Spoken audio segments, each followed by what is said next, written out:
Sorry? And you don't want to correct yourself because you know it's it. No. Camera, I take it. Give me the camera, please. Go. Let's go. I've never seen anything like this. This is sensational stuff. Boas, malta, vamos aqui para mais um ponto break. Neste programa vamos falar dos resultados que obtivemos em Roland Garros, falar das finais, do vencedor e do vencido, falar um bocadinho como será a transição para a relva e como o ponto break vai funcionar nesta mini temporada de relva. Para as pessoas que vieram apenas para sugestões de aposta, esse programa não é para vocês. Esse é um programa muito mais para enquadramento e para vocês ficarem a saber com o que é que podem contar daqui para a frente. Por isso, para quem quiser entender e não estarem sempre a perguntar se vai haver ponto break ou não vai, fiquem até ao fim que vão perceber qual será a dinâmica que eu vou implementar aqui nessa mini temporada de relva. Começando pelos resultados de Roland Garros. Não são resultados que eu fico em êxtase, no entanto, são bons resultados. Saímos com 8 unidades e 16 do lucro, um ROI de 21,47, fizemos 39 apostas.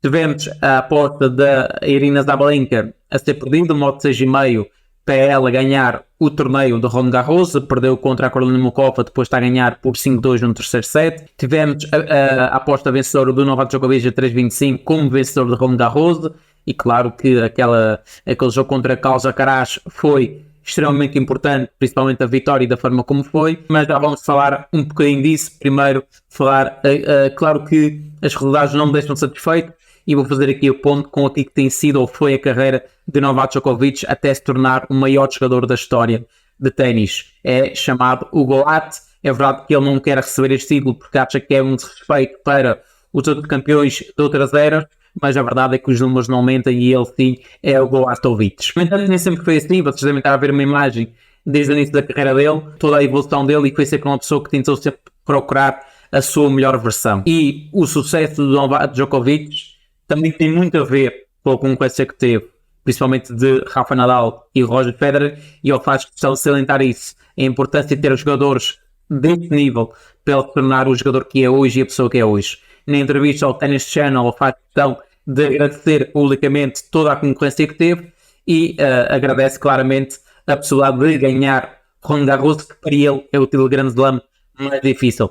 Ainda assim, ainda tem mais 2 títulos para conquistar este ano, pelo menos ele, na cabeça dele, é assim que pensa. O Wimbledon, porque tem sido, ao longo dos últimos anos, o principal favorito a ganhar o Wimbledon, e basta ver que nas últimas edições ele tem ganho, e também o US Open, que o ano passado perdeu para Daniil Medvedev, e aqui quer recuperar este título, digamos assim, ou quer ganhar este título e fazer, como fez em 2021, ganhar os 4 títulos de Grand Slam e destacar-se ainda mais da concorrência. Roger Federer já se apresentou, Rafa Nadal volta em 2024 para a sua última temporada, e daqui que é as condições que o espanhol está derivado às lesões e por aí fora, desconfio muito de ele conseguir voltar a ganhar um título de Grand Slam. No entanto, El Toro já mostrou que joga contra todas as probabilidades e vai fazer questão de se apresentar com o título na mão. Novak Djokovic, que em Roland Garros desvendou que tinha-se comportado de forma diferente, isolando-se muito do ruído exterior, ele e a sua equipa, e só recebia as informações que eram relevantes para o seu desenvolvimento na competição. Tudo o que era notícias que pudessem afetar o bem-estar e a paz interna dele, ele simplesmente não queria receber notícias e fazia questão de salientar para a sua equipa técnica que não queria saber do que se passava lá fora, e ele estava praticamente dentro de uma bolha. Foi interessante perceber todo o percurso, desde que começou a pegar pela primeira vez na raquete e até tornar-se o maior jogador da história, o processo, a evolução, e isso para mim é o mais importante.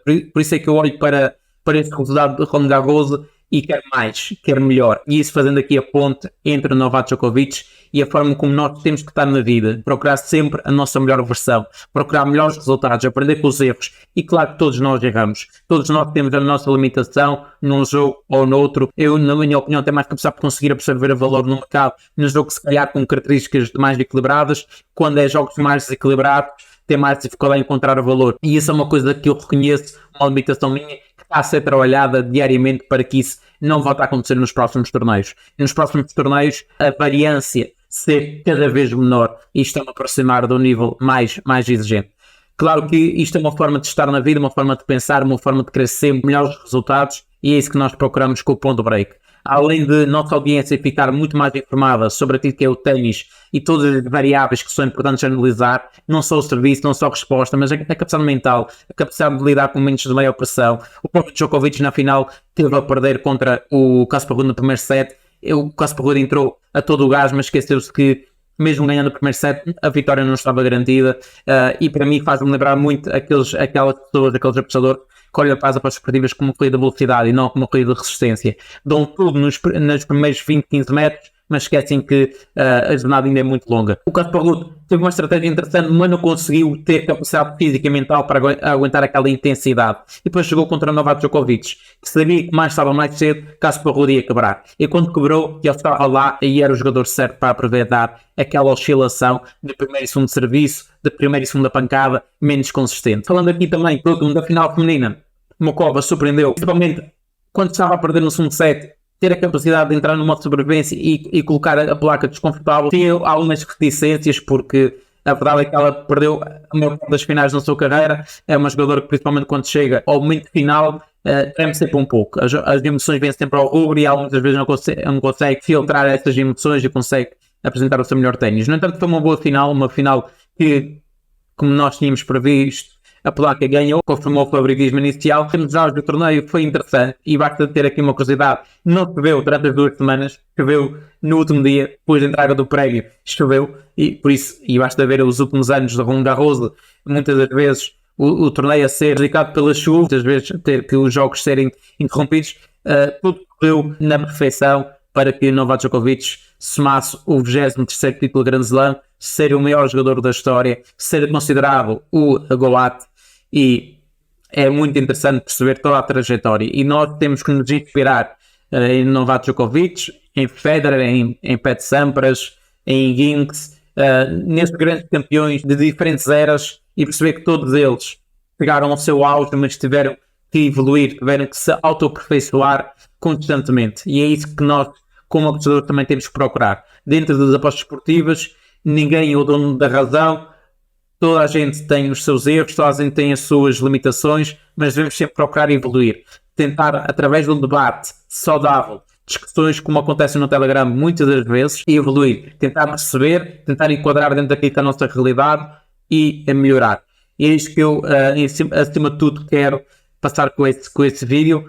Claramente, trazer aqui a parte histórica de Novak Djokovic, que garante, depois de muitas dificuldades e depois de perder muitos jogos contra Roger e Nadal, consegue estar à frente deles, acaba por ganhar o título de GOAT e com todo o mérito e com toda a justiça. Claro que para algumas pessoas é um vídeo que não tem qualquer valor, mas acho que são mensagens como esta, experiências como essa que nós acabamos de vivenciar na final masculina de Roland Garros, que nos desperta para o nosso melhor. De como vai ser feita a nossa transição para a relva, estes torneios de 250, para muitos jogadores, é uma fase de preparação para o que aí vem. ATP 500, WTA 500 e Wimbledon. Eu sei que os jogos de futebol estão a terminar, há muito aquela questão de mudar de modalidade, tentar apostar em tudo o que mexe.